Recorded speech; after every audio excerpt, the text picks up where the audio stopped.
समय सार शिव सर्वगत, नमत हो सुखकार। जैनी वाणी विविध विधि, वर्णत विश्व प्रमाण। स्यात् पद मुद्रित अहित हर, करऊँ सकल कल्याण। मैं नमो नगन जैन जन, ज्ञान ध्यान धन लीन। मैं निबान बिन दान धन, ऐनहीन तन शीन। इह विधि मंगल करन ते, सब विधि मंगल होत उदंगल दूर सब, तम जो भानु द्योत।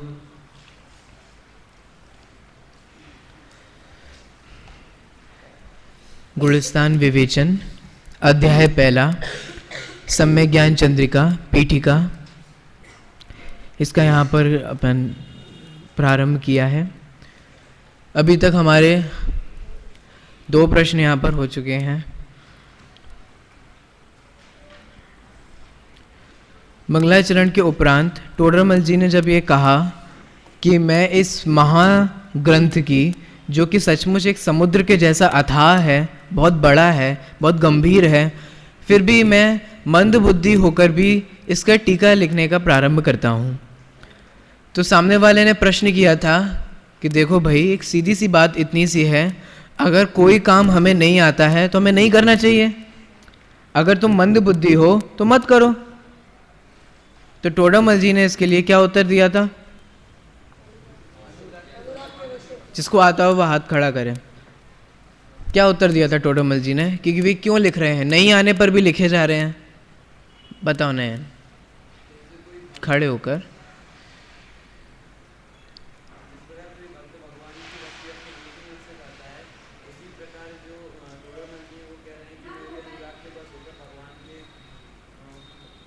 ठीक है, बैठिए। अब अगला प्रश्न। उत्तर में तो टोडरमल जी ने ये कहा कि मुझे तो अनुराग है जिनवाणी के प्रति, भगवान के प्रति।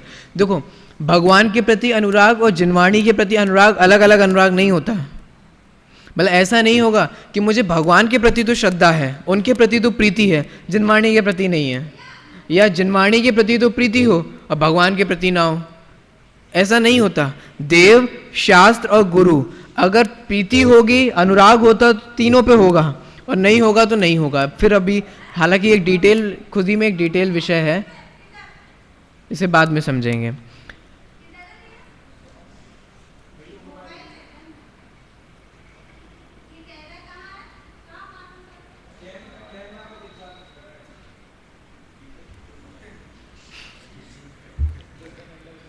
देखिए, तो टोडरमल जी ने कहा कि मुझे तो अनुराग है जिनवाणी के प्रति और भगवंतों के प्रति, देव, शास्त्र, गुरु के प्रति, इसलिए मैं टीका लिख रहा हूं। तो सामने वाले ने प्रश्न कहा कि अरे भैया, अगर तुम्हें प्रीति हो, अनुराग हो, तो जिनवाणी का अध्ययन करो, लिखो मत, क्योंकि कुछ गलत लिख गया तब। तो फिर टोडरमल जी ने क्या उत्तर दिया? कौन उत्तर देगा आप में से? जो टोडरमल जी ने यहाँ उत्तर दिया, मयंक।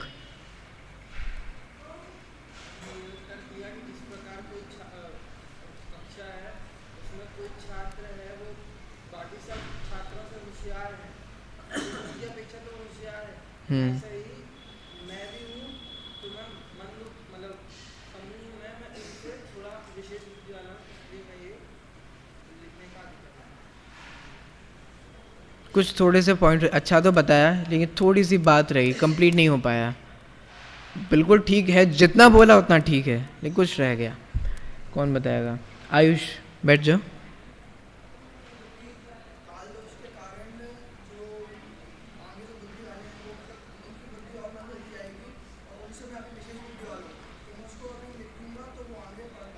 चलिए ठीक है, आ जाइए। अब आगे ये प्रश्न कर रहे हैं कि ठीक है, आपको जिनवाणी के प्रति अनुराग है, भक्ति है, तो आप टीका लिख रहे हो, और हम रोकने का प्रयास कर रहे हैं और आप रोक नहीं रहे हो। लेकिन एक बात हम आपको पहले से ही बता दें, हम तो आपके शुभ चिंतक है ना, तो एक गाइडलाइन कहें, एक प्रिकॉशंस कहें, हम आपको पहले ही सावधान सचेत कर देते हैं, है ना, कॉशन, सावधान। क्या सावधानी दे रहे हैं कि ठीक है तुम तो मंद बुद्धि हो, जैसा कि अभी कहा, तुम मंद बुद्धि हो और टीका लिखना चाह रहे हो, तुम मंद बुद्धि होकर टीका तो लिख रहे हो, लेकिन अगर कोई कम बुद्धि वाला कोई बहुत बड़ा काम करे तो उससे गलती हो जाती है। और अगर कम बुद्धि है और काम बड़ा कर रहे हैं, तो कम बुद्धि वाला अगर कोई बड़ा काम करता है तो वहां कोई भूल होगी, और जैसे ही तुमसे भूल होगी, ये दुनिया है ना, ये दुनिया तुम्हें, है ना, मतलब कदम कदम पे खड़ी हुई है, और फिर जब वो खड़ी हुई है तो तुम्हें वो मजाक बनाएगी, तुम्हारी हंसी करेगी। तो देखो हम तो तुम्हारी भलाई के लिए कह रहे हैं कि मत लिखो। क्यों? तुम लिखोगे गलती होगी तो सब लोग हंसेंगे। इससे अच्छा स्टेज पे ही मत आओ। हम प्रश्न करेंगे तो क्लास हंसेगी तो हमारी बेइज्जती हो जाएगी। इससे अच्छा तो प्रश्न ही मत करो। इस कनेक्शन समझ में आ रहा है? इससे अच्छा चुपचाप बैठे रहो। स्टेज पे कहीं चांस मिलता है सामने आने का, आप में से कई लोग ये सोच, अरे स्टेज पे नहीं जाएंगे। क्यों नहीं जाएंगे? क्योंकि वो थोड़ी दूरगामी सोच होती है। स्टेज पे जाएंगे, बोलेंगे, कदाचित कुछ गलती होगी तो ये इतने सारे लोग हैं ना, ये सबके सब हंसेंगे। इससे अच्छा स्टेज पे ही मत जाओ, है ना, कभी यहाँ सामने ही मत आओ, मुख्य बिंदु ही मत बताओ, या कभी भी चांस पड़े तो आयु मत। ये कितना अच्छा ऑप्शन है। अगर टोडामल जी को भी ये पसंद आ जाता तो देखो टोडामल जी इसके बारे में क्या कहते हैं। प्रश्न नंबर 3 यहाँ से मैं पढ़ता हूँ, आ ही जाओ, मना थोड़ा ना करूँगा। समय से आना कल। देखो आप लोग समय से भोजन करने जाओगे तो समय से बाहर आ भी जाओगे। आपकी ड्यूटी है? अच्छा, ड्यूटी वाले नहीं आते तो एक बार आप बोलिए, मतलब गौरव जी से बोल सकते हैं, जिन कुमार जी से बोल सकते हैं, या जिनेन जी से एक बार बोलिए कि हमारी क्लास होती है, फिर लेट हो जाता है, एक एक करके कोई ना कोई आता है, कोई सॉल्यूशन होगा तो वो ज़रूर निकालेंगे। देखिए मैं यहाँ से तीसरा प्रश्न पढ़ता हूँ, आप लोग ध्यान देना। यह कार्य करना है, कौन सा कार्य करना है? टोडामल जी टीका लिखने के लिए लिख रहे हैं ना, उसके लिए प्रतिज्ञा वाक्य भी उन्होंने कहा। तो देखो यह कार्य करना है, ऐसा तो आपने विचार किया। क्यों? क्योंकि अभी प्रस्तावना चल रही है, अभी स्टार्ट थोड़ी ना हुआ, बीटी का है। ऐसा तो आपने विचार किया, किंतु जिस प्रकार छोटा मनुष्य बड़ा कार्य करने का विचार करे तो वहां पर उस कार्य में गलती होती ही है। हो सकती है वाली चांस नहीं दिया यहां पे, निश्चित रूप से होती है। आप पहली बार कुछ करोगे तो गलती होगी, पहली बार बोलोगे निश्चित रूप से कुछ ना कुछ निकलेगा, लेकिन वो कब होगा? पहली बार, दूसरी बार, तीसरी बार, 10 बार, 15 बार, 50 बार। आप 101 बार जब बोलोगे ना तो एकदम करेक्ट बोलोगे। ऐसे ही क्लास वाले जैसे कुछ प्रश्न करते हैं तो मजाक उड़ाते हैं, कितनी बार मजाक बनाया जाएगा? 1 बार मजाक बनाएंगे, 2 बार मजाक बनाएंगे, 10 बार मजाक बनाएंगे, तुम तो ऐसे प्रश्न कर रहे हो। लेकिन धीरे धीरे उनको भी आदत हो जाएगी।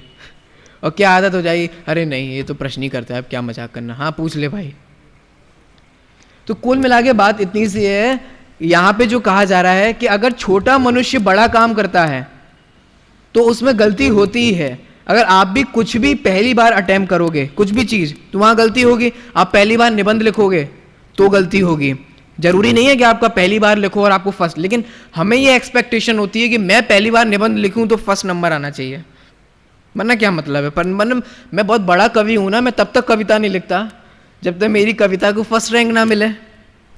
आपने पहली बार कविता लिखी, सबमिट की, बाई चांस आपका नंबर नहीं आया, और फिर अब आगे से नहीं यार मेरे में वो टैलेंट ही नहीं है, लगता है या तो आप गिल्ट फील करोगे कि मेरे में वो बात नहीं है, या दूसरा मैं नहीं लिखता, मेरा नंबर ही नहीं दिया, मैं तो इतना बड़ा हूँ, इतना अच्छा कवि हूँ और मेरा नंबर नहीं दिया, आगे से लिखना ही नहीं। तो ये दो, या तो आप हीन कषाय, दोनों ही मान के रूप हैं, हीनता और बड़प्पनपन। आप मान कषाय से ग्रसित होकर आगे नहीं बढ़ पाओगे। तो एक बात आप सभी लोग ये समझो, जब भी कुछ भी कार्य प्रारंभ किया जाता है तो उसमें गलतियां होती हैं, लेकिन विघ्नों के भयों से, कल मैंने आपको बताया था ना, विघ्न के भय से कार्य को रोकना ये मध्यम एवरेज लोग होते हैं। ये आप बियॉन्ड एवरेज हो, एवरेज नहीं हो आप। एक तो वो जघन्य होते हैं जो कभी लिखेंगे ही नहीं, कभी कुछ करेंगे ही नहीं, वो बस दूसरों का मजाक बनाएंगे। एक मध्यम जो लिखेंगे लेकिन उनने मजाक बनाया इसलिए छोड़ देंगे, और एक उत्कृष्ट हम लिखेंगे, मजाक बनाएंगे, नंबर नहीं आएगा तो भी लिखेंगे, और फिर एट लास्ट एक दिन आपके अंदर वो परफेक्शन आ जाएगा, वो कला विकसित हो जाएगी कि वो आपको पहचान मिल जाएगी। तो इसीलिए देखो यहाँ पे क्या कह रहे हैं, अगर जिस प्रकार छोटा मनुष्य बड़ा कार्य करने का विचार करे तो वहां पर उस कार्य में गलती होती ही है और वहां हास्य का स्थान बन जाता है, लोग हंसेंगे अगर गलती होगी तो। आगे, उसी प्रकार आप भी मंद बुद्धि वाले होकर, मुझे तो बार बार आ रहा है उसने सच में टोडरमल जी को मंद बुद्धि समझ लिया।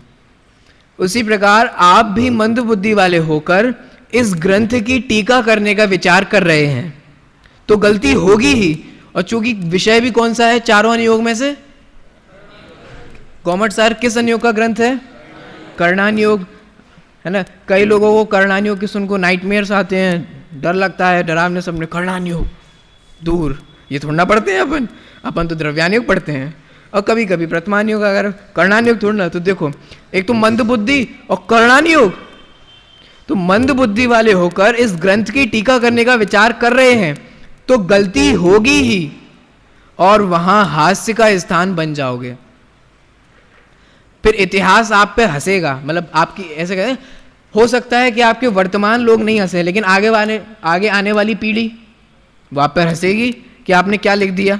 तो देखो हो सकता है कि आपके आगे आने वाली पीढ़ी आपके ग्रंथों में गलतियां निकाले और हंसे कि टोडरमल जी के तो मोक्षमय प्रकाशक में इतनी गलतियां हैं। तो देखो उत्तर, यह बात सत्य है कि मैं मंद बुद्धि, देखो टोडरमल जी एक्सेप्ट कर रहे हैं, ये नहीं कि तुमने हमें मंद बुद्धि समझ लिया, आओ तुमसे तो ज़्यादा है, तुम क्या समझते हो अपने आप को, सोनाओ समय सार की गाथा, मैंने ये पढ़ा है वो पढ़ा है, लघुता, अभी भी लघुता कि हाँ आप सही कह रहे हो कि मैं मंद बुद्धि हूँ, ये ठीक कहा आपने, ये नहीं कि नहीं तुम क्या समझ रहे हो, आ जाओ कर लो वाद विवाद, शास्त्रार्थ कर लो, देख लेते हैं कि किस में ज़्यादा ज्ञान है। यह बात सत्य है कि मैं मंद बुद्धि होने पर भी ऐसे महान ग्रंथ की टीका करने का विचार कर रहा हूँ। आप बिल्कुल सच कह रहे हो कि मैं मंद बुद्धि हूँ और ये टीका लिखना बहुत मुश्किल है और बहुत बड़ा ग्रंथ है, फिर भी वहाँ भूल तो हो सकती है, ये भी बिल्कुल बात सही है। क्यों हो सकती है? क्योंकि मैं छद्मस्त हूँ। अपन छद्मस्त हैं, सर्वज्ञ तो नहीं है ना कोई अपने में से। टोडरमल जी छद्मस्त थे ना, क्षयोपशम ज्ञान वाले थे, हमें भी मतिशुद्ध ज्ञान में, टोडरमल जी को भी मतिशुद्ध ज्ञान था। तो यहाँ पर भी यही कहा जा रहा है कि यद्यपि बहुत बड़ा ग्रंथ है और भूल हो सकती है, भूल इसलिए हो सकती है कि हो सकता है कर्णानुयोग का कोई विषय हो और हम तो हैं छद्मस्त क्षयोपशम ज्ञान वाले, हो सकता है कि कहीं ना कहीं गलती हो जाए। किंतु आप लोगों ने प्रवचन में अभी तक सुना होगा कि टोडरमल जी का एक पैटर्न है ना। वो क्या पैटर्न है कि सामने वाला जो प्रश्न करता है उस प्रश्न को कभी मना नहीं करते कि तुम गलत बोल रहे हो, तुम्हारा प्रश्न बेकार है। जैसे आपने कहा कि मैं तो अजीब हूं, टोडरमल जी कैसे कहेंगे, हाँ वास्तव में तो ऐसे ही है कि हम अजीब हैं, किंतु कभी भी आप एक बार जब आप मोक्षमय प्रकाशक पढ़ेंगे तब भी आपको ये समझ में आएगा, और अभी भी आप पढ़ ही रहे हैं टोडरमल जी को। तो टोडरमल जी में यहाँ पर देखिए, टोडरमल जी ने सारी बातें एक्सेप्ट की ना। कौन कौन सी बातें एक्सेप्ट की? कि मैं मंदबुद्धि हूँ, एक्सेप्टेड, ग्रंथ बहुत बड़ा है, एक्सेप्टेड, गलतियाँ होंगी, एक्सेप्टेड, सारी चीज़ें एक्सेप्ट की ना। लेकिन अब देखिए सब कुछ बदल जाता है, किंतु सज्जन हास्य नहीं करेंगे, दैट्स ऑल, खत्म। तुमने यही तो कहा था ना कि तुम मंद बुद्धि वाले हो, ग्रंथ लिखोगे, गलतियां होंगी और लोग हंसेंगे। तो टोडरमल जी ने कहा क्या? हाँ मैं मंद बुद्धि वाला हूँ, ग्रंथ लिख रहा हूँ, गलतियां होंगी, लेकिन लास्ट वाली बात, किंतु सज्जन हास्य नहीं। सज्जन का मतलब क्या है? सज्जन का मतलब है जो आप जिसे सज्जन समझते हैं। अभी हम लोग सज्जन किसे समझते हैं? जो भला व्यक्ति होता है, अच्छा व्यक्ति होता है, उसे अपन सज्जन कहते हैं, और जो बुरा व्यक्ति होता है उसे दुर्जन बोलते हैं। जो हमारी सहायता करे वो हमें सज्जन लगता है, जो हमें बार बार नुकसान पहुंचाए वो हमें। लेकिन सज्जन का यहाँ पर ये अर्थ नहीं है। तो क्या अर्थ है यहाँ का? यहाँ सज्जन का मतलब वो सामान्य सज्जन नहीं, क्योंकि सामान्य चलने वाले लोगों को तो गौमट सार के बारे में कुछ पता ही नहीं है, तो वो क्यों हास्य करेंगे। यहां सज्जन से मतलब धर्मात्मा पुरुष। इसके लिए मैं आपको छोटा सा एक रेफरेंस देता हूं। सुदृष्टि तरंगिणी नाम सुना है आपने? सुदृष्टि तरंगिणी, सुदृष्टि तरंगिणी नाम का एक ग्रंथ है। अब सोचो कितना अध्ययन हमने किया है और कितना अध्ययन करना हमारा बाकी है। कितने कितने ग्रंथ हैं जिनके नाम ही नहीं सुने हमने। पंडित टेकचंद जी ने लिखा है सुदृष्टि तरंगिणी, और सर्वोदय अहिंसा के माध्यम से वो छपा हुआ भी है। उस सुदृष्टि तरंगिणी में भी इसी प्रकार का थोड़ा सा पैटर्न है। वहाँ पर भी पंडित टेकचंद जी ने ऐसा प्रश्न किया कि अगर आप टीका लिखोगे ना तो लोग हंसेंगे। एक लाइन सिर्फ रेफरेंस के तौर पे मैं आपको बता रहा हूँ कि वहाँ टेकचंद जी ने क्या लिखा। वहाँ भी लिखते हैं, मैं हूबहू सुनाता हूँ आपको। हे भ्रात, धर्म सेवन में निंदा होने का तो कोई कार्य ही नहीं है। ऐसे धर्म भावना रहित प्राणी कौन है जो धर्म कार्य की निंदा करेंगे? कुछ समझ में आया आप लोग को? हिंदी में है, आ गया होगा समझ में। पंडित टेकचंद जी तो ऐसा कह रहे हैं, आपने तो ये कहा कि लोग हम पे हंसेंगे, लेकिन भाई मुझे एक बात समझ नहीं आती, लोग मेरे पे क्यों हंसेंगे? अब एनालाइज करते हैं। दो तरीके के लोग होंगे, एक जिनको धर्म बुद्धि है और एक जिनको धर्म बुद्धि नहीं है। ठीक है, वो जैन भी हो सकते हैं, अजैन भी हो सकते हैं। अभी जैन अजैन का यहाँ पे कोई रिलेशन नहीं है। दो लोग अपने लिए, कौन से? एक जिनके धर्म बुद्धि है और एक जिनको धर्म बुद्धि नहीं है। गौमट सार शास्त्र है और उस शास्त्र की मैंने टीका लिखी। अगर किसी के धर्म बुद्धि है तो उसको तो प्रसन्नता होनी चाहिए। क्यों? क्या प्रसन्नता होनी चाहिए? कि जो गौमट सार ग्रंथ अभी तक प्राकृत में था, दुरूह था, कठिन था, समझने के लिए मुश्किल पड़ता था, अब सामान्य लोग भी उसको समझ जाएंगे। तो बोलो ये प्रसन्नता की बात है कि नहीं? अगर धर्म बुद्धि होगी तो ऐसा विचार आएगा, और जिसके धर्म बुद्धि नहीं होगी तो हाँ प्रसिद्धि के लिए लिख रहे हैं। और धर्म बुद्धि नहीं होगी तो लिख तो रहे हो, ये देखो यहां तुमने पेज नंबर इतने पे, पैराग्राफ इतने पे, लाइन नंबर इतने पे, ये गलत लिखा है।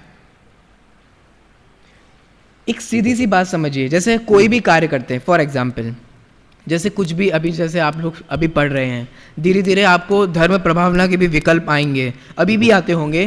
तो आप कुछ काम करोगे, जैसे मान लो कि आपने कुछ भी किया, आप फर्स्ट ईयर में हैं, समय से आना कल से।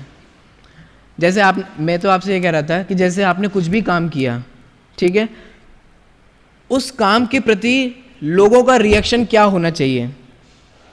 इसको ऐसे समझो, अगर लोगों में धर्म बुद्धि है तो आपने जो कार्य किया है उसको वो साथ देंगे, मतलब हम प्रशंसा होगी। कुल मिला के बात इतनी सी है। और उनके धर्म बुद्धि नहीं है, हाँ जी और आगे, पहले से तो इतना है ही, तुम और वो बहुत सारी बातें हो सकती हैं। जैसे आपने कोई भी, जैसे पूजन लिखी, अगर कोई धर्म बुद्धि वाला होगा, अगर कोई अच्छा विद्वान होगा तो वो आपकी प्रशंसा, मतलब जिसको धर्म बुद्धि होगी, और जिसको मान कषाय वाला विद्वान होगा, हाँ ठीक है, तुम्हारी उम्र क्या है? 18, ठीक है, अच्छा लिखा है और प्रयास हो सकता है, और नेग्लेक्ट। आप अच्छा प्रवचन करोगे, जैसे मान लो एक समय ऐसी भी आएगी जब आप प्रौढ़ हो जाएंगे थोड़ा थोड़ा, और आप अच्छा प्रवचन करेंगे, सामने वाले के क्या रिएक्शन होगा? अगर सामने वाले धर्म बुद्धि वाला है तो वो आपकी प्रशंसा करेगा, कह रहे वाह तुम इतनी कम बुद्धि, मतलब इतनी छोटी उम्र पे भी अच्छा तत्व का रहस्य खोलते हो, अच्छी बातें बताते हो। ये कौन कहेगा? जिसको धर्म बुद्धि होगी। उसको ये नहीं देखेगा कि ये अपनी प्रशंसा के लिए कर रहा है या फिर जो भी। और जिसको धर्म बुद्धि नहीं होगी वो हाँ ठीक है, 800 निकल गए जे और हैं, निकल जाएंगे, उसमें क्या है, या ठीक है होशियार हैं तो क्या है, हम भी कम है क्या, ये रिएक्शन होगा। ऐसे ही टोडामल जी भी यहाँ पे ये कहना चाह रहे हैं, भैया दुनिया क्यों हंसेगी मेरे पे, मुझे तो समझ में नहीं आ रहा। अगर इन लोगों में धर्म बुद्धि होगी तो वो तो प्रशंसा करेंगे, प्रशंसा करेंगे इसका मतलब है उसको आगे बढ़ाएंगे, पढ़ेंगे, खुद पढ़ेंगे और दूसरों को पढ़ाएंगे। और अगर धर्म बुद्धि नहीं हुई तो हंसेंगे। तो सज्जन लोगों का मतलब यहाँ पर क्या है? जिसके धर्म बुद्धि है उसे यहाँ सज्जन कहा। अगर धर्म बुद्धि वाला कोई होगा, जिसको धर्म में रुचि होगी, तो वो इसकी निंदा नहीं करेगा, वो तो पॉजिटिव पॉइंट सोचेगा कि अच्छी बात है कि देश भाषा में हो गया। फॉर एग्जाम्पल दादा ने अनुशीलन लिखे, तो ये अच्छी बात है कि बुरी बात है? मतलब अच्छा हुआ कि बुरा हुआ? इसके भी दो तरीके के। कुछ लोग कहेंगे अपनी प्रशंसा के लिए, जे ज़्यादा अपनी बढ़ाई के लिए लिख लगे हैं। और जिसको धर्म बुद्धि होगी, नहीं नहीं, इस अनुशीलन के माध्यम से कितना मर्म खुल गया। वो हमें समझ में नहीं आते थे, जो शास्त्रों में लिखा था उसको हिंदी में इतना सरल कर दिया, गुरुदेव के प्रवचन से सरल हो गया, सभी शास्त्रों का सार आ गया, समय सार के ऊपर जितना भी लिखा है। तो ये दो तरीके के रिएक्शन होते हैं ना। ऐसे ही टोडामल जी भी यहाँ कह रहे हैं, मुझे तो नहीं लगता कि लोग मेरे पे हंसेंगे। आपकी धारणा गलत है कि लोग मेरे पे हंसेंगे। देखिए आगे बढ़ते हैं। जिस प्रकार, अब उदाहरण दे रहे हैं, जिस प्रकार, मैं आपको पहले उदाहरण समझा देता हूँ। अभी थोड़ी देर पहले का मतलब कल हमने जो उदाहरण दिया था, देखा था ना, अब उसी उदाहरण को आगे बढ़ाया जा रहा है। क्या कह रहे हैं उस उदाहरण के बारे में? यहाँ ये कहा जा रहा है कि जैसे आप में से कोई, जैसे मैं एब्सेंट फॉर एग्जाम्पल, और आप में से कोई एक मॉनिटर बन के कल की बात को समझाए कि चलो अपन सब मिल के पढ़ते हैं, कल क्या हुआ था समझ में आया, इस तरीके से कोई करें। और मान लो कि वो समझाए और मैं यहाँ से आ रहा हूँ, मैं आ गया यहाँ से, और उसके समझाने में कुछ गलती हो गई, तो यहाँ टोडामल जी कह रहे हैं कि अगर वो बालक कुछ गलती कर देता है तो जो विशेष बुद्धि वाले लोग हैं वो उस पर हंसते नहीं हैं, वो फिर भी समझते हैं कि कोई बात नहीं, अन्य से तो बाकी सब तो मंद बुद्धि वाले हैं, उन मंद बुद्धि वाले से तो विशेष बुद्धि वाला है, और है तो छदमस, तो गलती तो होएगी ना। आपको समझ में आ रहा है ना? ऐसे ही देखो टोडामल जी क्या कह रहे हैं, अब पढ़ते हैं। जिस प्रकार दूसरे बालकों से अधिक पढ़ा हुआ, आपके सीनियर्स भी हो सकते हैं और आपके क्लास वाले भी हो सकते हैं, आपके सीनियर कोई आपको पढ़ाए, कदाचित उनने कुछ गलत समझा और वो समझा दे। तो देखो, जिस प्रकार दूसरे बालकों से अधिक पढ़ा हुआ बालक कहीं भूल करे, तब बड़े जन ऐसा विचार करते हैं कि बालक है, भूल करे ही करे, किंतु अन्य बालकों से तो बड़ा है। इस प्रकार विचार कर वे हाथ से नहीं करेंगे। एक छोटा सा ऐसा समझो, जैसे मान लीजिए कि मैंने आपको कोई होमवर्क दिया 10 नंबर का, फिर आप मेरे से टेस्ट कराने आए। कई बच्चे ऐसे होंगे जिनके 10 आउट ऑफ 10 आएंगे,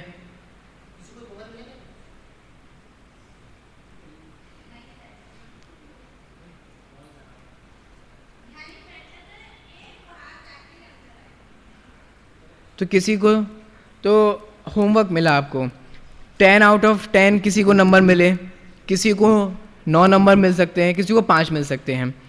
10 आउट ऑफ 10 वाले के लिए तो कुछ कहना ही नहीं है, लेकिन जिसको 9 मिला उसको हैं बड़े होशियार बने फिरते हो, 1 नंबर कहाँ है?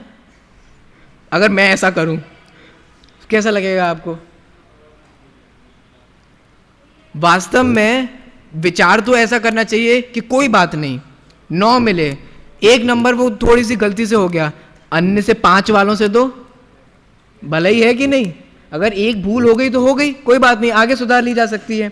ऐसे ही टोडामल जी यहाँ पे कह रहे हैं, उसी प्रकार मैं यहाँ कहीं भूल जाऊं, मैं यहाँ कहीं भूल जाऊं मतलब कहाँ? पीठिका में?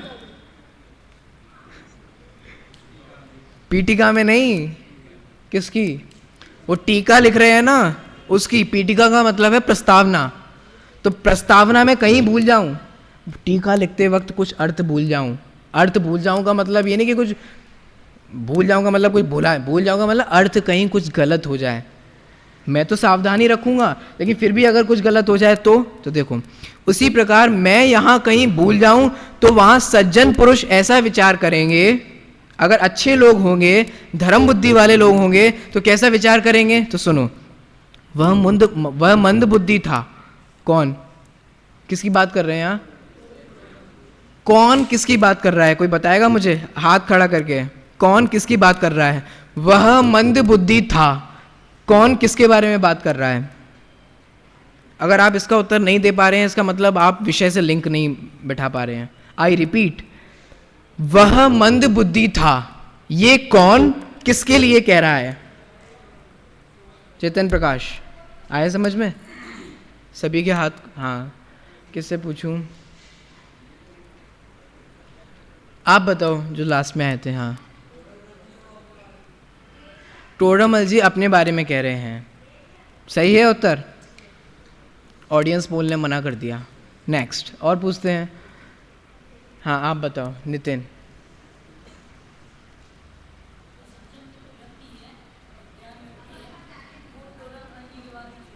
हाँ आया समझ में आपको? अगर सचमुच अगर आप में से किसी को इसका उत्तर नहीं आ रहा हो ना, तो समझ लो कि अब वो विषय से लिंक नहीं बैठा पा रहा है। वह तो मंद बुद्धि था, ये कौन विचार करेगा? कोई भी सज्जन पुरुष टोडरमल जी के लिए विचार करेगा अगर गलती हो जाती है तो। ठीक है, ये तो वाली कंडीशन है। ऐसा नहीं कि टोडरमल जी खुल्लम खुल्ला कह रहे हैं कि मैं तो गलती करूंगा ही और तुम सुधारते रहना, ऐसा नहीं है। तो देखो, वह मंदबुद्धि था सो भूले ही भूले, भूले ही मतलब गलती करेगा ही करेगा, किंतु कितने ही अति मंद बुद्धि वालों से तो भला ही है, ऐसा विचार कर हाथ से नहीं करेंगे। तो आपको समझ में आ गया संक्षेप में? अब मैं इसको शॉर्ट कर देता हूं। प्रश्न ये था कि तुम टीका लिख रहे हो ना, गलती होगी ना तो लोग हंसेंगे। तो आंसर क्या दिया? ठीक है मैं टीका लिख रहा हूं, मंद बुद्धि वाला हूं, गलती भी हो गई, लेकिन लोग, कौन से लोग नहीं हंसेंगे? सज्जन का मतलब धर्मात्मा पुरुष, जिनको धर्म बुद्धि होगी वे नहीं हंसेंगे। क्यों नहीं हंसेंगे? क्योंकि वो क्या विचार करेंगे कि जो और मंद बुद्धि वाले हैं उनसे तो वो भला है, अच्छा है। अब अगला प्रश्न, बात तो ऐसी ही है, अगर आप कुछ करोगे तो कई लोग आपको सराहना देने वाले होंगे, आपको आगे बढ़ाने वाले होंगे, और कई लोग होंगे जो आपको टांग पकड़ के नीचे खींचने वाले होंगे। अब यहाँ प्रश्न ये कहा जा रहा है, आपकी बात बिल्कुल ठीक है कि अच्छे लोग तो आप पर नहीं हंसेंगे, लेकिन बुरे लोग तो हंसेंगे, उनका क्या? तो देखो नेक्स्ट क्वेश्चन, प्रश्न नंबर 4, सज्जन तो हास्य नहीं करेंगे किंतु दुर्जन तो करेंगे ही। प्रश्न समझ में आ गया आप सभी लोगों को? जिनकी धर्मात्मा बुद्धि है वो तो आपको आगे बढ़ाएंगे या आपकी प्रशंसा करेंगे या अच्छा फील करेंगे कि चलो अच्छा हो गया, देश भाषा में टीका हो गई, इसकी कमी खल रही थी। लेकिन दुर्जन लोग तो हंसेंगे, मजाक बनाएंगे, गलतियां निकालेंगे, तो उनके लिए क्या करोगे आप? उत्तर, दुष्ट तो ऐसे ही होते हैं जिनके हृदय में दूसरों के निर्दोष भले, मतलब निर्दोष मतलब भले गुण भी विपरीत रूप ही भासते हैं। तुम कह रहे हो ना कि दुर्जन लोग हंसेंगे, दुष्ट लोग हंसेंगे, तो भाई दुष्टों का स्वरूप ही ऐसा है कि वे तो हंसेंगे ही। जगत में भी आपने सुन रखा होगा या 2-3 दिन पहले का न्यूज़पेपर पढ़ रखा हो, तो उसमें एक कोटेशन आया था, ऊपर दैनिक भास्कर में ऊपर कोटेशन आता है ना, उसमें यह आया था कि अगर आपको अपनी आलोचना नहीं सुनना हो तो बहुत इजी है। क्या इजी है? कुछ मत नया करो, कुछ मत अच्छा करो और कुछ मत करो। कुछ नहीं करोगे तो आपकी आलोचना नहीं होगी, और कुछ जैसे ही कुछ करोगे, जैसे आप लोग को लगता है होगा ना कभी कि ये हमारी निंदा ना करें, मतलब हम कई बार आपको लगता हो कि ऐसा हो सकता है, ऐसा किया जा सकता है, फिर आपको लगता है नहीं नहीं लोग हंसेंगे तो, या लोगों को पसंद आया कि नहीं आया। तो वहाँ ये कहा कि अगर आपको लोगों की आलोचना से बचना हो तो एक बहुत अच्छा ऑप्शन है कि कुछ मत करो। कुछ नहीं करोगे तो आलोचना भी नहीं होगी, और कुछ करोगे तो लाइक्स भी मतलब पसंद करने वाले भी मिलेंगे और डिसलाइक करने वाले भी मिलेंगे, आपको आगे बढ़ाने वाले भी मिलेंगे। और तो अगर आपको उनसे प्रॉब्लम हो ना, तो बेस्ट ऑप्शन तो यह है कि आप बैठे रहो, बस कुछ मत करो। लेकिन सुनो, दुष्ट लोग तब भी नहीं छोड़ेंगे। अगर आप कुछ करोगे तो उसमें गलती निकालेंगे, अगर आप कुछ नहीं करोगे तो वे तो कुछ करते ही नहीं है। आप तो दोनों तरफ से गए ना। इसका मतलब ये है, टोडरमल जी जो कह रहे हैं कि दुर्जन लोग तो हंसेंगे, दुष्ट लोग तो हंसेंगे, तो भाई दुष्टों का स्वरूप ही ऐसा होता है। कैसा स्वरूप होता है कि अगर आप में अच्छे गुण भी हैं तो भी उनको वो कैसे लगेंगे? बुरे लगेंगे। जैसे मान लो कि अगर आपका नीति शतक आपके इस बार कोर्स में है ना, नीति शतक में एक भर्तृहरि ने शायद 44 नंबर का वो है छंद, उस छंद में आप लोग पढ़ लेना, मैं आपको छंद और वो उसका अर्थ नहीं बता रहा, लेकिन वहाँ उन्होंने क्या लिखा? वहाँ उन्होंने ये लिखा कि दुर्जन लोगों का स्वरूप क्या होता है। दुर्जन लोगों का स्वरूप ये होता है कि अगर कोई योद्धा तेजस्वी है तो बोलेंगे कि ये बहुत निर्दयी है। बहुत सारी बातें मैं आपको सुनाई देता हूँ पढ़ के। अगर कोई लज्जाशील है मतलब जिसको थोड़ा लज्जा आती है तो बोले हैं ये तो शर्मीले से हैं, लोलू है, लोलू है, डपोलू है, ये तो बस ऐसे ही है। मतलब बहुत सारे वहाँ पॉइंट्स लिए। अगर आपकी लज्जा है तो लोग समझेंगे कि ऐसा है। अगर आप किसी ने आपको मारा और आप उसको नहीं मारते हो तो लोग इसको क्या समझेंगे, है ताकत ही नहीं है। आप में भी कभी होता होगा ना, जैसे फाइट हुई, ये तुम मार ही नहीं पाए, हम होते तो ऐसे ही हो तुम लुंजर पुंजर, हम तो तुम्हें बहुत बॉडी वाला समझते थे। यहाँ बहुत सारी चीज़ें बताई। अगर अच्छा बोलने में होशियार होता है तो बोलेंगे कि बाचाल है, बहुत बोलता है। मतलब बहुत सारे, आप वो नीति शतक का मूल में छंद देखेंगे तो आपको और मजा आएगा। तो कुल मिला के बात इतनी सी है, दुर्जनों का स्वरूप ऐसा होता है कि आपके कोई अच्छे गुण भी होंगे ना। अगर जैसे मान लो कि आपके में एक अच्छा गुण है कि दूसरों को अच्छा समझाने का, तो भी आप उसके हैं जो तो बस दूसरों को उपदेश देते हैं, या समझाते वक्त आपके हाथ बहुत हिलते हैं, या आपके मुंह के एक्सप्रेशन ज़्यादा होते हैं, ये जी तो हाथ बहुत हिलाते हैं। अगर ऐसा कुछ भी आप, मतलब कुल मिला के बात इतनी सी है, दुर्जनों का स्वरूप ऐसा होता है कि आपके कितनी भी अच्छे गुण क्यों ना हो, वे उसमें कोई ना कोई बुराइयां, कोई ना कोई खोट, कोई ना कोई कमी ढूंढ कर आपकी बुराइयां तो वो कर ही देंगे।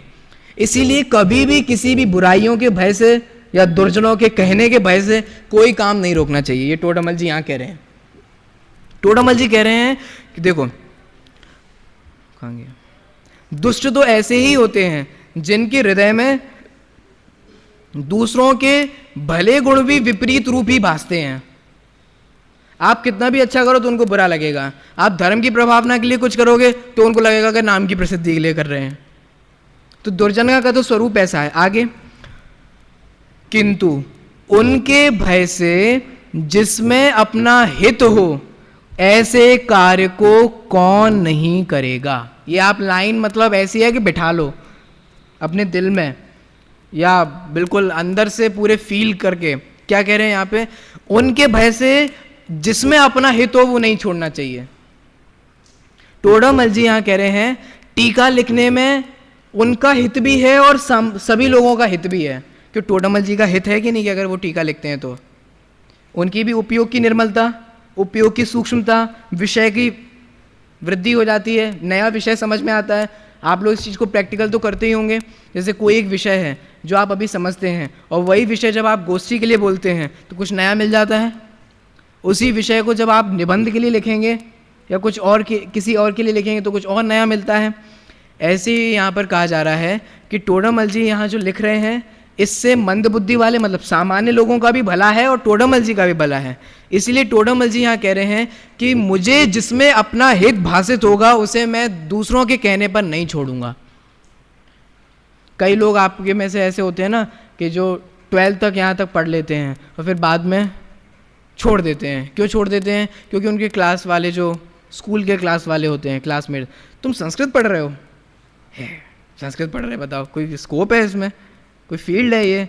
तो दूसरों से कहने पर आपने जिसमें आपको हित भाषित होता था वो क्या किया आपने?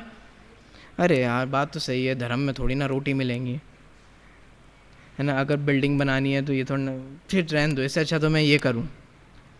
तो किसी के बहकावे में देखो, एक वो आप शब्द क्या बोलते हैं उसको, कच्चे दिल वाले, क्या बोलते, कमज़ोर दिल वाले। जो कमज़ोर दिल वाले होते हैं वो दूसरों के बहकावे में आ जाते हैं, और जो स्ट्रॉन्ग बिलीव जिनको होता है, मतलब विश्वास जिसको होता है, अपना हित जिसमें भाषित होता है, उसको वो किसी के भी कहने पर नहीं छोड़ता। फॉर एग्जाम्पल हमारे मुनिराज जो होते हैं वो नग्न दिगंबर होते हैं, करेक्ट? नग्न दिगंबर मुनिराज को देखकर लोग हंसते नहीं हैं, लोग मजाक नहीं बनाते हैं। जंगल में जब मुनिराज आत्म ध्यान में लीन होते होंगे तो जिसको नग्न दिगंबर दशा के बारे में कुछ नहीं पता, क्या वो मुनिराज को देखकर मजाक नहीं बनाता होगा, ये कैसे घूम रहे? क्या आदिनाथ भगवान को देखकर लोगों ने वैसे मजाक नहीं बनाया होगा, लेकिन कई लोगों को ये तो बड़े राजा बने फिरते थे, आज इनको क्या हो गया?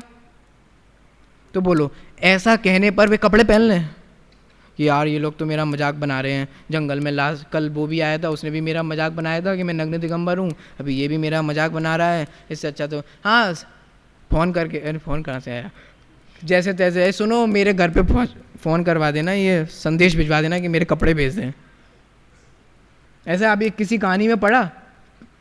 इसका मतलब ये हुआ, देखो मुनिराज को जिसमें हित भाषित होता है, मोक्ष रूप दशा जिसमें हित भाषित हो रहा है, जैसे 4-5 उल्टे सीधे, अब मैं कुछ गलत शब्द प्रयोग नहीं, उनके कहने पर वे उस अपने मार्ग को नहीं छोड़ देते। इसीलिए टोडरमल जी भी यहाँ कह रहे हैं कि जिनको बुराई करनी है वे दिल खोल के बुराई करें।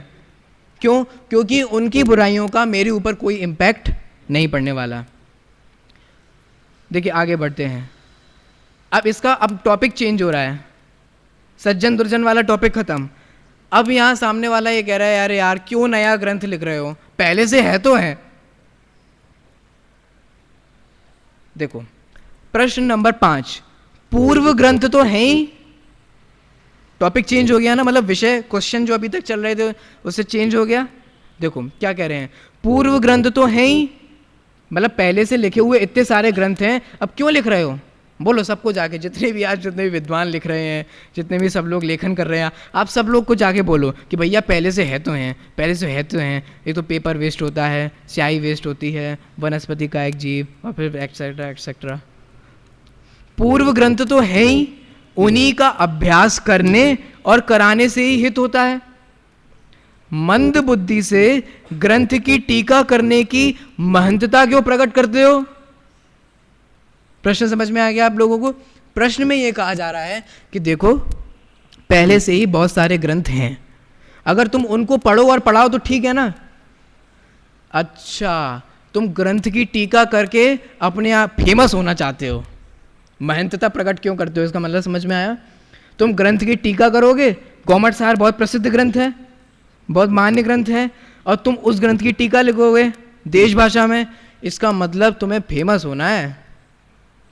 तुम अपनी महंतता दिखाना चाहते हो दुनिया को कि तुम कितने इंटेलिजेंट हो। आगे देखो उत्तर। टोडरमल जी अब अपना एम बता रहे हैं, उद्देश्य बता रहे हैं कि वो टीका क्यों लिख रहे हैं। ग्रंथ का अभ्यास करने से ग्रंथ की टीका रचना करने में उपयोग विशेष लग जाता है। कुछ समझ में आया आप लोगों को? देखो जैसे मैंने अभी आपको कहा, जिस चीज़ को हम अभी समझते हैं उस चीज़ को आप समझाने लगो। बोलो विशेष समझ में आता है कि नहीं आता है? आप लोगों में से अगर किसी ने भी कक्षा लेते हो, जो पढ़ाते हो, एक आपने जो अभी पढ़ा और वही विषय जब आप पढ़ाने लग जाते हो, डिफरेंस होता है कि नहीं होता है? कि वही होता है? डिफरेंस होता है ना, अलग होता है ना, अंतर होता है ना। जिन्होंने पढ़ाया होगा उनको पता होगा, और जिन्होंने नहीं पढ़ाया वो एक बार एक्सपीरियंस करके देखो। जो विषय हमें पहले से ही पता है उस विषय को समझाकर और उस विषय में परिपक्वता आ जाती है। जो विषय हम पढ़ा रहे हैं उस विषय में लिख देने से और उसमें परिपक्वता आ जाती है। परिपक्वता का मतलब विशेष विषय में भी नया ख्याल आता है और उपयोग भी बहुत अधिक लगता है। देखो ग्रंथ का अभ्यास करने से ग्रंथ की टीका रचना करने में उपयोग विशेष लग जाता है, क्योंकि सावधानी रखनी पड़ेगी ना, कोई गलती ना हो जाए, इसलिए उपयोग विशेष लग जाता है। और क्या कह रहे हैं, अर्थ भी विशेष प्रतिभास में आता है। दोनों लाभ होते हैं। क्यों? क्योंकि 24 घंटे तो हम ऐसे नहीं बैठ सकते आत्मानुभव रूप दशा में, 24 घंटे तो हम उस रूप नहीं हो सकते। उपयोग को तो अवलंबन चाहिए। अगर हम अच्छी चीज़ों में अपना उपयोग नहीं लगाएंगे तो निश्चित रूप से आपकी बुरी चीज़ों में चला जाएगा। फैक्ट है, अगर आप अपना उपयोग अच्छी चीज़ों में नहीं लगाओगे, पढ़ने में नहीं लगाओगे, तो आपका मोबाइल में फिर जाने क्या क्या खुलेगा, आपका अपने आप वहाँ उपयोग जाएगा। तो अब आप लोग कहो साहब हम उसको कैसे रोकें, कैसे पकड़ लें, उस बहुत बार बार जाता है, इधर चला जाता है, हम तो खूब रोकना चाहते हैं। और जब आप बाद में खुद नहीं चाहते, मतलब जब आपका उपयोग वहाँ चला जाता है ना, सब कुछ हो जाता है ना, और फिर जब बाद में अरे हम खुद नहीं चाहते थे, इसका उपाय क्या है? इसका सबसे अच्छा उपाय जो है वो यही है कि खाली दिमाग शैतान का घर। आप अपने उपयोग को चांस ही मत दो। क्यों? क्योंकि अगर आप खाली बैठोगे फिर आप गाना सुनोगे, गाना में 4 बोतल वोडका चलेगा, और आप उसकी वीडियो देखोगे तो आपको फिर सनी लियोनी दिखेगी, फिर आप उसके और उधर जाओगे, फिर विशेष विशेष विशेष प्रतिभास होता चला जाएगा। तो ये उपयोग का स्वरूप है। आप में से किसी को लग रहा होगा कि मैं वल्गर बातें कर रहा हूं, लेकिन उपयोग का ऐसा स्वरूप है। अगर आप उपयोग को सही जगह पे नहीं ले जाओगे तो आपको बुरी जगह ले जाने में कुछ नहीं करना पड़ेगा आपको। अगर आप, इसका सबसे अच्छा उपाय क्या है कि हम अच्छा उपयोग करें अपना, हम अच्छी तरह में उपयोग लगाएं। अगर हम अच्छी चीज़ों में अपना उपयोग नहीं लगाएंगे तो अपने आप हमारा उपयोग उसमें चला जाएगा। इसलिए टोडामल जी यहाँ कह रहे हैं कि 24 घंटे तो आत्मानुरूप दशा तो होती नहीं है और उपयोग को चाहिए अवलंबन। तो ग्रंथ की टीका लिखने का सबसे बड़ा फायदा ये होता है कि मुझे स्वरूप तो समझ में आ गया, ग्रंथ तो समझ में आ गया, अब टीका लिखने से मेरा उपयोग और सूक्ष्म हो जाता है। क्यों? क्योंकि मुझे कोई गलती नहीं करनी है, अच्छे से सावधान होकर स्वरूप समझाना है, तो उपयोग और लग जाता है, विशेष लग जाता है। और जब हम इतनी सावधानी से उसकी इतनी प्रिपरेशन करते हैं तो इतनी सावधानी रखने से और नया नया विषय ख्याल में आता है। 2 फायदे हो गए। कौन कौन से 2 फायदे हैं टीका करने का यहाँ जो टोडामल जी ने कहा? पहला फायदा उपयोग विशेष लग जाता है, और दूसरा फायदा क्या है? अर्थ भी विशेष प्रतिभासित होता है। आगे अब टोडामल जी क्या कह रहे हैं?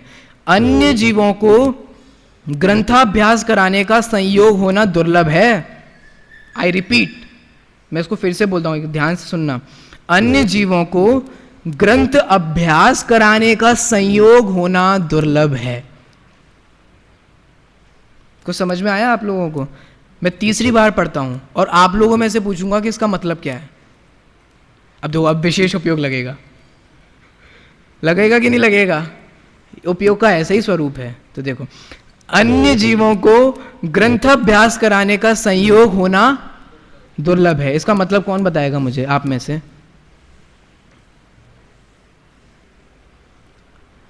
फिर से मैं बोलता हूं, सभी लोगों के हाथ खड़े होने चाहिए। अन्य जीवों को ग्रंथ अभ्यास कराने का संयोग होना दुर्लभ है, इसका मतलब क्या है? आकाश, क्या है इसका मतलब?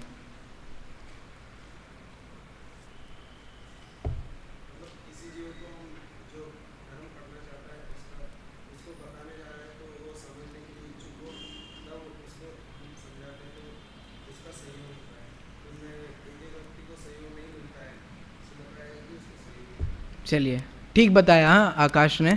इसके अलावा किसी को और कुछ बताना है? बताओ। सही है।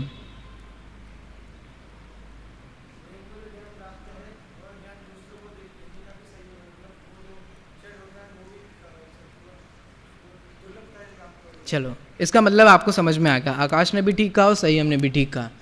देखो, यहाँ ये कहना जा रहे हैं, सबसे पहला, एक तो जैन धर्म पढ़ना ये दुर्लभ।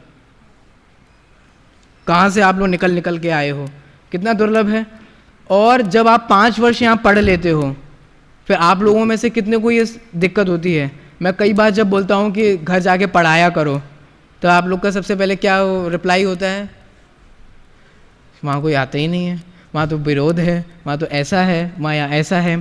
तो इसका मतलब ये समझो, स्वयं पढ़ना और पढ़ाने पर ऐसा संयोग होना कि हम दूसरों को पढ़ाएं, क्या चीज़? ये जैन धर्म। ऐसा संयोग होना बहुत दुर्लभ है। मैं एग्जाम्पल देता हूँ। आपने पंडित दीपचंद जी कासलीवाल का नाम सुना है? क्या लिखा है इन्होंने? भाव दीपिका, है ना? जब यहाँ पे पंचभाव की टीका, वो पंचभाव का गोष्ठी होगी ना, तब आप लोग उससे परिचित होंगे। तो भाव दीपिका किसने लिखी? दीपचंद जी कासलीवाल ने। उन दीपचंद जी कासलीवाल को ऐसा लिखना पड़ा कि मुझे यहाँ पर अभी कोई सुनाने वाले नहीं मिलते। सुनाने वाले नहीं मतलब सुनने वाले नहीं मिलते, इसीलिए कोई सुनने वाला नहीं मिल रहा, इसलिए मैं इसको लिख के जा रहा हूँ। खुद पढ़ना, सामने वाले वो लोग मिलना जो पढ़ा पाएं।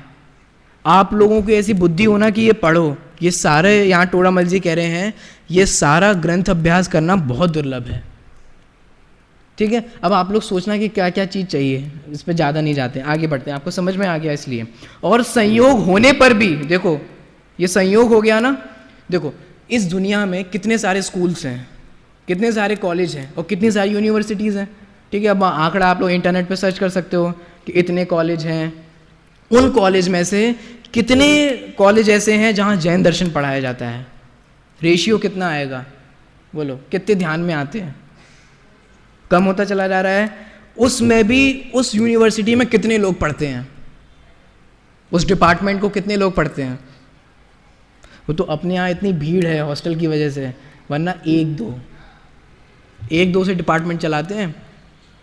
और तो और फिर ऐसा संयोग होने पर भी ग्रंथ अभ्यास आपको हो जाना, देखो आप सारी प्रक्रियाओं को पार करके यहाँ तक आ गए, शास्त्र आपको पढ़ाए जा रहे हैं और आप यहाँ पढ़ रहे हो 24 घंटे सुबह से शाम तक, फिर भी आप में से कितने हैं जो ग्रंथ अभ्यास कर पाते हैं वास्तविक रीति से?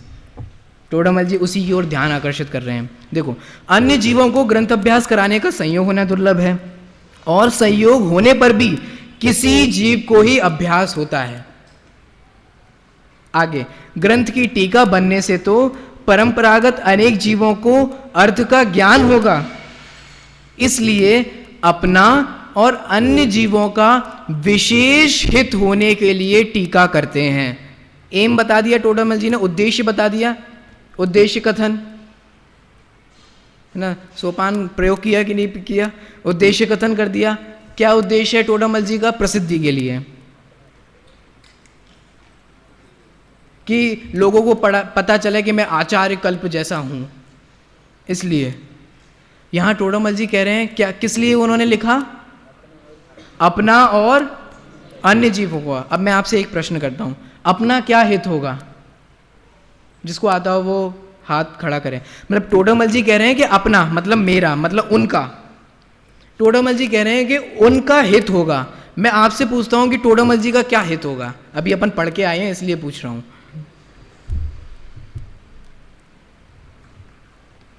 वैभव, समझ में आती है? हिंदी समझ में आती है? मैं जो कह रहा हूं वो समझ में आता है? किससे पूछूं? हाँ बताओ।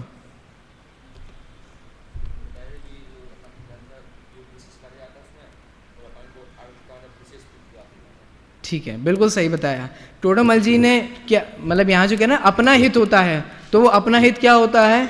उपयोग विशेष लग जाता है और अर्थ का विशेष प्रतिभास होता है। ये तो किसका भला हुआ? जो टीका लिख रहे हैं उनका। और टीका लिख जाने पर जब सब लोगों के पास पहुंच जाती है तो लोग उस अर्थ को समझकर जो केवली भगवान ने बताया है उसका प्रतिभास होता है, तो लोगों का भी भला हो जाता है, अपना भला भी हो जाता है और लोगों का भी भला हो जाता है। तो देखो, इसलिए अपना और अन्य जीवों का विशेष हित होने, तो विशेष हित भला किस में हो रहा है? लोगों का। लोगों का भला तत्व ज्ञान को समझने में है। आप समझिए, हमारा भला भी इसी में ही है। हमारा भला बहुत मंजिल मकान खड़ा करने में, गाड़ी वगैरह करने में, इसमें हमारा भला नहीं है। अभी आपको ये भले ही ना लगता हो, लेकिन एक कंडीशन ऐसी आएगी जब आपको ये सब लगने लगेगा। देखो, अपना और अन्य जीवों का विशेष हित होने के लिए टीका करते हैं। और सामने वाले ने क्या कहा था? तुम महंतता दिखा रहे हो। तो उसके लिए क्या कह रहे हैं? सुनो भाई, महंतता का तो कुछ प्रयोजन ही नहीं है। ये तो तुम्हारी छोटी सोच है जो तुम्हें ऐसा लगता है कि तो ये तो फेमस होने के लिए कर रहे हैं, प्रसिद्धि के लिए कर रहे हैं। ये तो तुम छोटी सोच वाले हो। मैं तो अपना भला हो और अन्य जीवों का भला हो, इसके लिए टीका कर रहा हूँ। इस प्रकार से अपने यहाँ पर कितने प्रश्न हो गए? 5 प्रश्न हो गए। कल हमने 2 प्रश्न देखे थे और आज 3 प्रश्न हो गए। ऐसी चर्चा अब थोड़ी आगे भी बढ़ेगी। फिर जब इतनी चर्चा हो जाएगी ना, तब टोडामल जी बताएंगे कि कर्णानियों का ग्रंथ का अभ्यास क्यों करना चाहिए। फिर वो प्रेरणा देंगे, उसको अपन आगे आगे धीरे धीरे पढ़ते चले जाएंगे।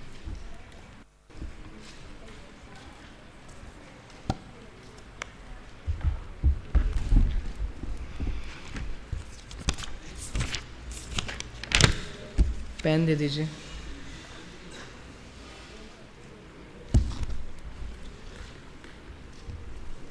अंकित, अनिकेत, अभिषेक, आयुष, अक्षय, अरिहंत, अभय, आकाश।